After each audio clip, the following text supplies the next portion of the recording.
सबसे बड़ा reserve police force यही है। ईडी छापा मारती है तो किसको लेके आती है? सीबीआई छापा मारती है तो अभी चुनाव होने वाला है, किसकी ड्यूटी लगाएंगे? Y category, Z category, Z plus security. तो भारत में ना सिक्योरिटी जो है ना वो सेंट्रल लेवल पे, जैसे नक्सलाइट है, चुनाव कराना है या फिर कहीं धारा 144 लगाना है, कहीं दंगे फसाद हो गए तो उसके लिए CRPF central reserve police force, सबसे बड़ा रिजर्व पुलिस फोर्स यही है, CRPF central reserve police force. ED छापा मारती है तो किसको लेके आती है? सीबीआई छापा मारती है तो ना, तो बिहार में अगर इसे वैसे ही चलाएगा से छापा मारने की सीबीआई कहेगा इधर सीबीआई चल इनका गायब कर दे रही नहीं के इसलिए वो भी सेफ्टी से आता है सब। हमारे यहाँ ऐसे बिना सेफ्टी के चलाएगा तो उन्हीं को हिला देगा सब। हाँ, 2-4 दिन बाद अखबार में निकलेगा। तो किसको लेके आते हैं वो? सीआरपीएफ को लेके आते हैं। समझा क्या कि नहीं गया? आगे बढ़े। मेट्रो की सेफ्टी सीआईएसएफ को। ये बताइए चुनाव में ड्यूटी किसकी लगेगी? सीआईएसएफ की। सीआरपीएफ की न लगाएंगे जी चुनाव में ड्यूटी। अभी चुनाव होने वाला है, किसकी ड्यूटी लगाएंगे? सीआरपीएफ की ड्यूटी लगाएंगे। सबसे बड़ी रिजर्व फोर्स, सबसे पुराना असम राइफल, सबसे पुराना असम राइफल। समझ में आ गया? आगे बढ़े। किसी को दिक्कत नहीं ना?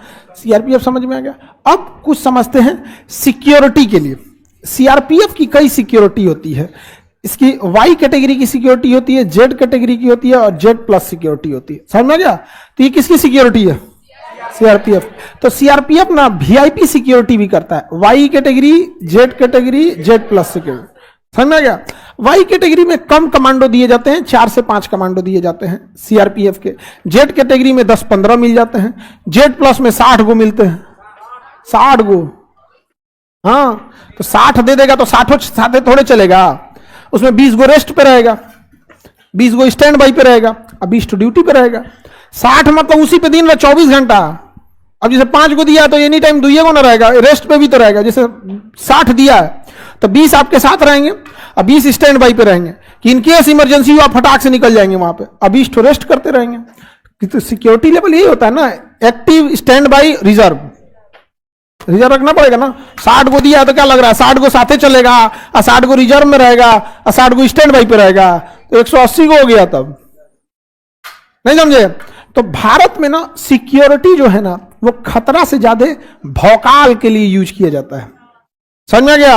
हटो हटो हटो, यमराज आ रहे हैं। अच्छा, सिक्योरिटी जरूरी भी है। हमारे यहां प्रधानमंत्री, 2 प्रधानमंत्री की हत्या कर दी गई थी। ये जरूरी है सिक्योरिटी। दूसरा, आज डिजिटल इंडिया के जमाने में ये जो मोबाइल का कल्चर आ गया फोटो खींचने का, इससे ना ये जितने भी जो जिनका मतलब जिन्हें पब्लिक जानती है उनके लिए एक बड़ी समस्या रहती है कि उन्हें लोग जान रहे होते हैं और वो पब्लिक को नहीं जानता है। समझ में आ गया कि नहीं आ गया? यहाँ पे दिक्कत हो जाता है फोटो खींचला पे।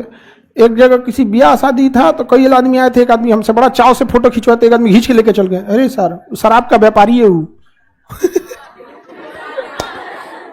उस शराब के चक्कर में कई बार जेल गया हुआ है।